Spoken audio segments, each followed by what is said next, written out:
Hello friends, स्वागत है आप सभी का आपके अपने यूट्यूब चैनल ऑनलाइन पढ़ाई पर।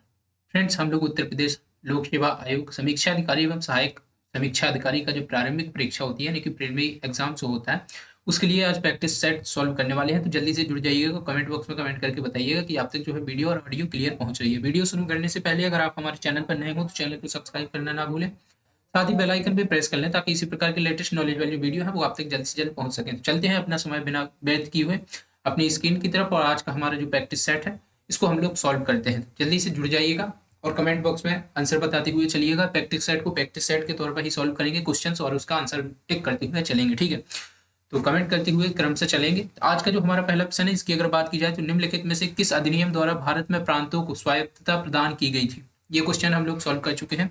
ऑप्शन ये है भारतीय परिषद अधिनियम 1909, भारत सरकार अधिनियम 1919, भारत सरकार अधिनियम 1935 या विकल्प का कोई भी सही नहीं है। कोई भी विकल्प सही नहीं है। तो जल्दी से कमेंट बॉक्स में कमेंट करके बताइएगा कि इसका जो सही आंसर बनेगा यानी कि जो कौन सा अधिनियम के तहत भारत में प्रांतों को स्वायत्तता प्रदान की गई थी। इसकी अगर बात की जाए तो वो की गई थी भारत सरकार अधिनियम के द्वारा। भारत सरकार अधिनियम 1935 के द्वारा जो है भारत में प्रांतों को स्वायत्तता प्रदान की गई थी। आइए चलते हैं अगले प्रश्न की तरफ। अगला हमारे पास प्रश्न है, निम्नलिखित में से क्या उच्च न्यायालय और उच्चतम न्यायालय दोनों की अधिकारिता के अधीन आता है। संविधान के उल्लंघन के विरुद्ध संरक्षण, केंद्र और राज्यों के बीच विवाद, राज्यों के बीच परस्पर विवाद, मूल अधिकारों का संरक्षण। तो जल्दी से कमेंट बॉक्स में कमेंट करके बताइएगा कि जो उच्च न्यायालय है और उच्चतम न्यायालय है दोनों के अधिकारिता के अधीन क्या आता है। तो इसकी अगर बात की जाए तो मूल अधिकारों का जो संरक्षण है यह उच्च न्यायालय एवं उच्चतम न्यायालय दोनों न्यायालयों की अधिकारिता के अधीन आता है। आइए चलते हैं अगले प्रश्न की तरफ। अगला हमारे पास प्रश्न है, भारत के संविधान में शामिल राज्य के नीति निर्देशक सिद्धांतों का अवधारणा किससे ली गई थी। यानी कि जो राज्य के नीति निर्देशक तत्व डीपीएसपी है और उनको कहाँ से लिया गया था, ऑस्ट्रेलिया से, यूएसए से या कनाडा से या आयरलैंड से। इसकी अगर बात की जाए जो डीपीएसपी है इसकी अगर बात की जाए तो ये जो है आयरलैंड से लिए गए थे, ठीक है।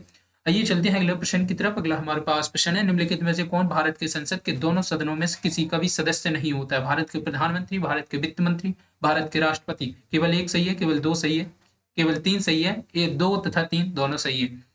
अगर बात की जाए कि जो भारत के संसद के दोनों सदनों में से किसी का भी सदस्य नहीं होता है उसकी अगर बात की जाए यहाँ पर तो वो है आपके भारत के राष्ट्रपति। भारत के राष्ट्रपति जो है संसद में किसी भी सदनों के जो है सदस्य नहीं होते हैं, ठीक है। आइए चलते हैं अगले प्रश्न की तरफ। अगला हमारे पास प्रश्न है, इसके आधार पर जो ऑप्शन सी है वो सही हो जाता है, केवल तीन सही है। आइए चलते हैं अगले प्रश्न की तरफ। अगला हमारे पास प्रश्न है, सूची 1 को सूची 2 के साथ सम्मिलित कीजिए और सूचियों के नीचे दिए गए कूट से सही उत्तर चुनिए। सूची 1 में दिए गए हैं जो आपके कुछ स्थल दिए गए हैं और सूची 2 में उनके जो है वर्ष दिया गया है और उनके जो है खोजकर्ता दिए गए हैं, ठीक है। आइए बात करें अगर हम लोग हड़प्पा की, तो हड़प्पा की अगर हम लोग बात करें यहाँ पर तो हड़प्पा किससे संबंधित है, हस्तिनापुर, तक्षशिला, कौशाम्बी किससे संबंधित है। तो जल्दी से इसका आंसर जो है आप लोग कमेंट बॉक्स में कमेंट करके बता सकते हैं। इसकी अगर बात की जाए जो हड़प्पा है इसकी अगर बात की जाए तो हद में रहो। एक हमने ट्रिक भी बताई थी कि हद में रहो। हद हा से हड़प्पा और दा से दयाराम साहिनी ने 1923 से 24 तथा 1924 से 25 के बीच इसकी जो है खुदाई करवाई थी। अगर बात की जाए हस्तिनापुर की, अगर बात की जाए हस्तिनापुर की तो हस्तिनापुर से है बीवी लाल, ठीक है। तक्षशिला की अगर बात की जाए, तक्षशिला की बात की जाए तो जॉन मार्शल और कौशाम्बी की बात की जाए तो एम जी मजूमदार, ठीक है। तो इसके आधार पर जो ऑप्शन सी है ये करेक्ट आंसर बन जाता है। आइए चलते हैं अगले क्वेश्चन की तरफ। अगला हमारे पास प्रश्न है, सबसे पुराना वेद कौन सा है। यजुर्वेद, ऋग्वेद, सामवेद या फिर अथर्ववेद। सबसे पुराने वेद की अगर यहाँ पर बात की गई है तो वो है आपका ऋग्वेद। ऋग्वेद जो वेद है वो सबसे पुराना वेद है। यहीं पर आप लोगों को एक और क्वेश्चन कमेंट बॉक्स में आंसर बता करके बताना है कि जो निम्न में से किसका अरण्यक नहीं मिला है। अरण्यक नहीं है, ठीक है। तो ये भी आप लोगों को कमेंट बॉक्स में कमेंट करके बताना है। ये चलते हैं अगले प्रश्न की तरफ। अगला हमारे पास प्रश्न है, महावीर स्वामी का जन्म कहाँ हुआ था। कुंडग्राम में, पाटलिपुत्र में, मगध में या फिर वैशाली में। जल्दी से कमेंट करते हुए फटाफट चलिएगा क्योंकि हम लोग इसको कम समय में सॉल्व करने वाले हैं। महावीर स्वामी की अगर बात की जाए यहाँ पर तो महावीर स्वामी का जन्म कुंडग्राम में हुआ था। सन आप लोगों को कमेंट बॉक्स में कमेंट करके बताते हुए चलना है।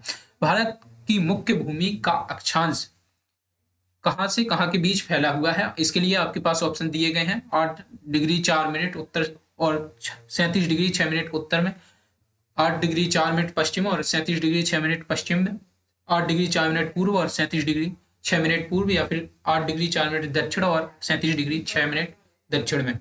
अगर बात की जाए यहाँ पर भारत की मुख्य भूमि के अक्षांश की अगर यहाँ पर बात की जाए तो वो फैला हुआ है 8 डिग्री 4 मिनट उत्तर और 37 डिग्री 6 मिनट उत्तर में इसके बीच जो है फैला हुआ है। आइए चलते हैं अगले प्रश्न की तरफ। अगला हमारे पास प्रश्न है, निम्नलिखित में से किस देश के साथ भारत की स्थलीय अंतर्राष्ट्रीय सीमा नहीं लगती है? पाकिस्तान, बांग्लादेश, भूटान या फिर श्रीलंका। तो भारत की जो स्थलीय अंतर्राष्ट्रीय सीमा की अगर बात की जाए तो वो किस देश के साथ साझा नहीं होती, वो श्रीलंका के साथ स्थलीय सीमा साझा नहीं होती है। ठीक है, आइए चलते हैं अगले प्रश्न की तरफ। अगला हमारे पास प्रश्न है, भारत का सबसे बड़ा संघ राज्य क्षेत्र कौन सा है? संघ राज्य क्षेत्र, भारत का सबसे बड़ा संघ राज्य क्षेत्र कौन सा है? चंडीगढ़, पुदुचेरी या फिर अंडमान और निकोबार द्वीप समूह या फिर लक्षद्वीप। यहाँ पर अगर हम लोग बात करें भारत का सबसे बड़ा संघ राज्य क्षेत्र की अगर बात की जाए तो वह है आपका लक्षद्वीप। आइए चलते हैं अगले प्रश्न की तरफ। अगला हमारे पास प्रश्न है, कुल्लू घाटी किसके बीच स्थित है? लद्दाख और पीर पंजाल, रंजोती और नागटिब्बा, लेसेर हिमालय और शिवालिक या फिर धौलाधर और पीर पंजाल। इस क्वेश्चन को हम लोग सॉल्व कर चुके हैं, तो आई होप ये क्वेश्चन भी आप लोगों से आसानी से बन जाना चाहिए। अगर हम लोग बात करें कुल्लू घाटी की, तो कुल्लू घाटी जो आपकी धौलाधर और पीर पंजाल की श्रेणियां हैं इनके बीच में स्थित है। आइए चलते हैं अगले प्रश्न की तरफ। भारत के किस क्षेत्र में शुष्क मृदा पाई जाती है? गंगा के मैदान में, छोटा नागपुर पठार में या फिर राजस्थान में या नीलगिरी पहाड़ियों में। भारत के किस क्षेत्र में शुष्क मृदा पाई जाती है? शुष्क मृदा की अगर बात की जाए यहाँ पर तो वो पाई जाती है राजस्थान में। ठीक है, आइए चलते हैं अगले प्रश्न की तरफ। अगला हमारे पास प्रश्न है, दो नदियों के बीच उपजाऊ भूमि को कहते हैं जल संभर, जल विभाजक, दोआब या फिर तराई वाला क्षेत्र। तो इसकी अगर बात की जाए यहाँ पर दो नदियों के बीच उपजाऊ भूमि होती है उसको कहा जाता है दोआब की भूमि। ठीक है, आइए चलते हैं अगले प्रश्न की तरफ। अगला हमारे पास प्रश्न है, निम्नलिखित में से कौन सी भारतीय नदी पश्चिम की ओर बहती है तथा अरब सागर में गिरती है? पश्चिम की ओर बहती है और अरब सागर में गिरती है। नर्मदा नदी, गंगा नदी, महानदी या फिर गोदावरी। जल्दी से कमेंट बॉक्स में कमेंट करके बताते हुए चलिएगा। अगर बात की जाए यहाँ पर कि भारतीय नदी है जो पश्चिम की ओर बहती है और अरब सागर में जो है गिरती है, अगर इसकी बात की जाए तो वो है आपकी नर्मदा नदी। नर्मदा नदी एक ऐसी नदी है जो पश्चिम की ओर बहती है और अरब सागर में गिरती है। आइए चलते हैं अगले प्रश्न की तरफ। अगला हमारे पास प्रश्न है, निम्नलिखित में से किनका उत्पादन खरीफ के मौसम में नहीं किया जाता है? बाजरा और चावल का, मक्का और ज्वार का, जौ और सरसों का या फिर ज्वार और चावल का। तो खरीफ की फसल के अंतर्गत या खरीफ के मौसम में नहीं किया जाता है किनका उत्पादन? तो या फिर इसको हम लोग इस प्रकार से भी कह सकते हैं कि खरीफ की फसल इनमें निम्न में से कौन नहीं है? इनकी अगर बात की जाए तो वो है आपकी जौ और सरसों। जौ और सरसों जो है खरीफ के मौसम में नहीं किया जाता है। तो ये कौन सी फसल है? जल्दी से आप लोग कमेंट बॉक्स में कमेंट करके बताइएगा। ठीक है, आइए चलते हैं अगले प्रश्न की तरफ। अगला हमारे पास प्रश्न है, निम्नलिखित में से कौन सा यह युग्म सही नहीं है या है? आपके पास तीन कथन दिए गए हैं। स्वर्ण क्रांति फलों का उत्पादन, नीली क्रांति उर्वरकों के उत्पादन में वृद्धि, पीली क्रांति अंडों के उत्पादन के लिए। ऑप्शन है आपके पास केवल एक, केवल दो, एक और दो, दोनों, दो और तीन, दोनों। सही नहीं है, इस युग्म को हम लोगों को पहचान करना है। इसकी अगर बात की जाए तो वो है आपका नीली क्रांति उर्वरकों के उत्पादन में वृद्धि और नीली क्रांति अंडों के उत्पादन में वृद्धि। ये दोनों के दोनों गलत दिए गए हैं। ठीक है, तो इसके आधार पर ऑप्शन डी इसका सही आंसर बन जाता है। आइए चलते हैं अगले प्रश्न की तरफ। अगला हमारे पास प्रश्न है, निम्नलिखित में से किस पदार्थ का ओडिशा की बादाम पहाड़ खानों में खनन किया जा रहा है? डोलोमाइट का, बॉक्साइट का, एयूराइट का या फिर हेमेटाइट का। जो उड़ीसा की बादाम पहाड़ खान है वहां से खनन किया जा रहा है किस पदार्थ का? तो इसकी अगर बात की जाए तो वो पदार्थ है आपका हेमेटाइट। हेमेटाइट का जो है उड़ीसा की बादाम पहाड़ खानों से इनका खनन किया जा रहा है। आइए चलते हैं अगले प्रश्न की तरफ। अगला हमारे पास प्रश्न है, किशन गंगा परियोजना भारत तथा किस देश के बीच जो है विवाद का मुख्य कारण है? किशन गंगा परियोजना और भारत और किसके बीच है? इसके लिए आपके पास ऑप्शन है नेपाल, बांग्लादेश, पाकिस्तान या फिर चीन। तो यहाँ पर अगर हम लोग बात करें किशन गंगा परियोजना की, तो किशन गंगा परियोजना जो है भारत और पाकिस्तान के बीच विवाद का मुख्य कारण है। आइए चलते हैं अगले प्रश्न की तरफ। अगला हमारे पास प्रश्न है, सितंबर 2021 में भारत की किस सार्वजनिक क्षेत्र के उपक्रम को एसोसिएशन फॉर टैलेंटेड डेवलपमेंट यानी कि एटीडी 2021 बेस्ट अवार्ड से सम्मानित किया गया है? Indian oil corporation, power grid corporation of India, Bharat संचार निगम लिमिटेड या फिर एनटीपीसी लिमिटेड।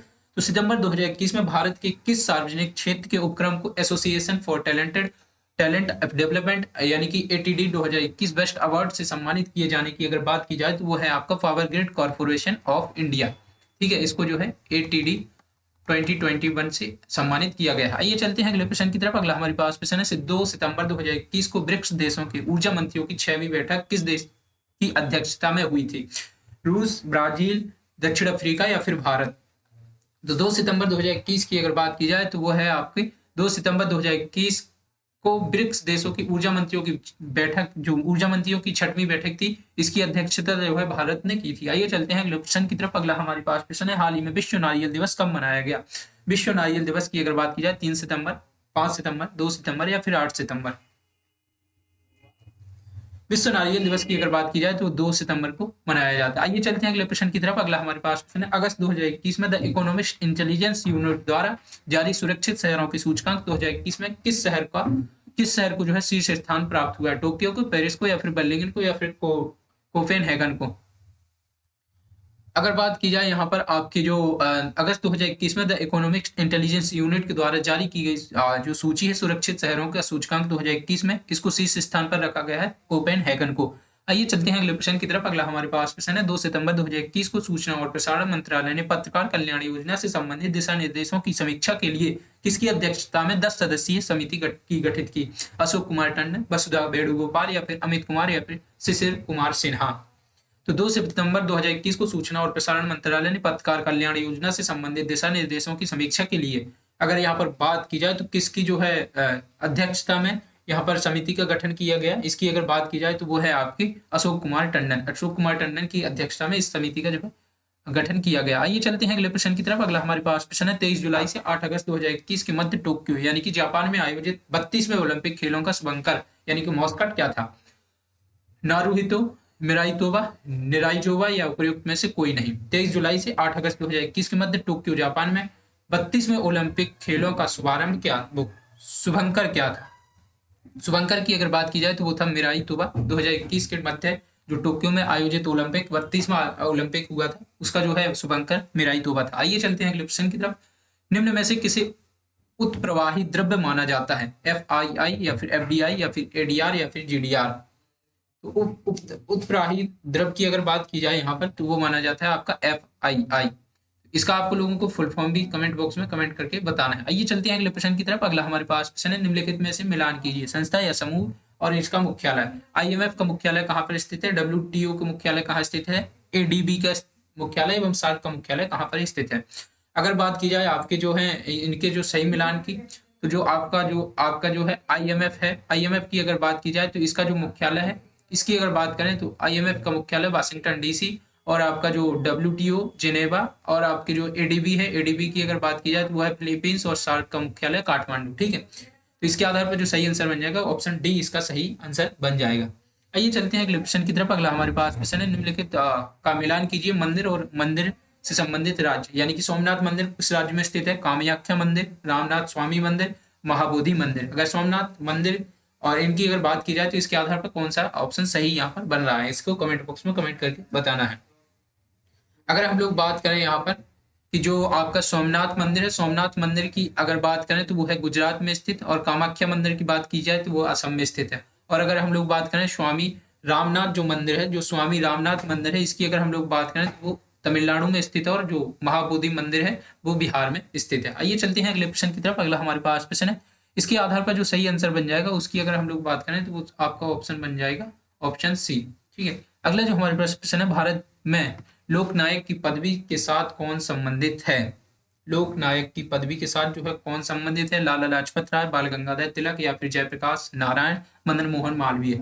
अगर हम लोग बात करें लोकनायक की पदवी के साथ कौन संबंधित है तो वो है आपके जयप्रकाश नारायण। जयप्रकाश नारायण भारत में लोकनायक की पदवी के साथ संबंधित है। आइए चलते हैं अगले प्रश्न की तरफ। 1 सितंबर 2021 को प्रधानमंत्री नरेंद्र मोदी ने श्री भक्ति वेदांत स्वामी प्रभुपाद जी की 125वीं जयंती के अवसर पर कितने रुपए का एक स्मारक सिक्का जारी किया था? 50 रुपए का, 100 रुपए का, 150 रुपए का या फिर 125 रुपए का? इंपोर्टेंट प्रश्न है जो कि आगामी परीक्षा के दृष्टिकोण से बहुत ज्यादा महत्वपूर्ण है आप लोगों के लिए। अगर यहाँ पर बात की जाए 1 सितंबर 2021 को प्रधानमंत्री नरेंद्र मोदी ने श्री भक्ति वेदांत स्वामी प्रभुपाद जी की 125वीं जयंती के अवसर पर 125 रुपए का जो है एक स्मारक सिक्का जारी किया था। आइए चलते हैं अगले प्रश्न की तरफ। अगला हमारे पास प्रश्न है, अगस्त 2021 में राष्ट्रीय शिक्षा नीति 2020 को लागू करने वाला देश का पहला राज्य बना था केरल, मध्य प्रदेश, कर्नाटक या फिर तमिलनाडु? अगस्त 2021 में राष्ट्रीय शिक्षा नीति 2020 को लागू करने वाला देश का पहला राज्य बना था, इसकी अगर बात की जाए तो वो था आपका कर्नाटक। आइए चलते हैं अगले प्रश्न की तरफ। अगला हमारे पास प्रश्न है, अगस्त 2021 में आवासन और शहरी कार्य मंत्रालय ने किस शहर को देश का पहला वाटर प्लस शहर घोषित किया? इंदौर, अहमदाबाद, नवी मुंबई या फिर जयपुर? तो अगस्त 2021 में आवासन और शहरी कार्य मंत्रालय ने किस शहर को देश का पहला वाटर प्लस शहर घोषित किया? इसकी अगर बात की जाए तो वो है आपका इंदौर।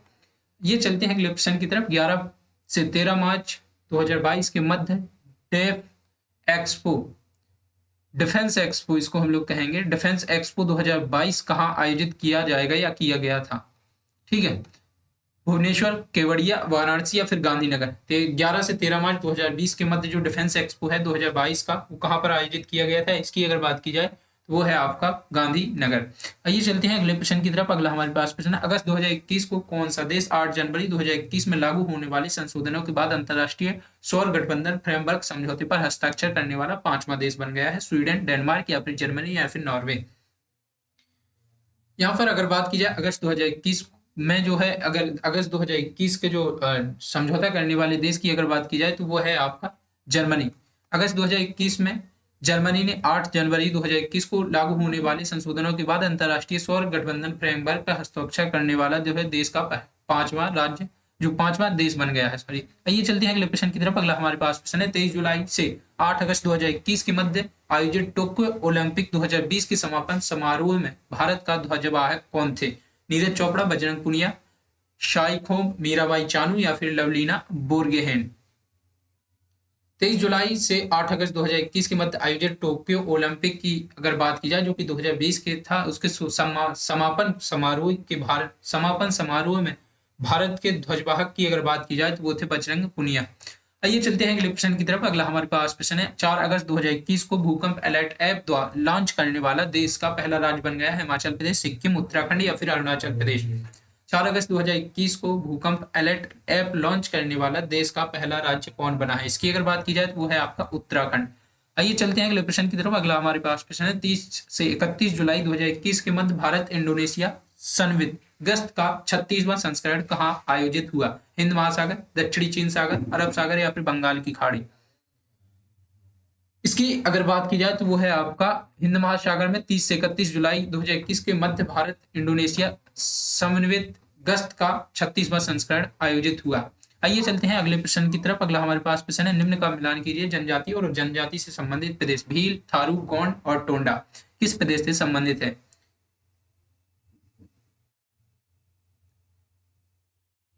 जल्दी से कमेंट बॉक्स में कमेंट करके बताइएगा। इसकी अगर बात की जाए तो इसका जो सही आंसर बनेगा ऑप्शन ए, यानी कि ए का 4 और बी का 1 और सी का आपका 3 और डी का 2। तो आज के लिए इतना ही। कैसे लगी हमारी वीडियो कमेंट बॉक्स में कमेंट करके जरूर बताइएगा। मिलते हैं ऐसे किसी वीडियो के साथ, तब तक के लिए धन्यवाद।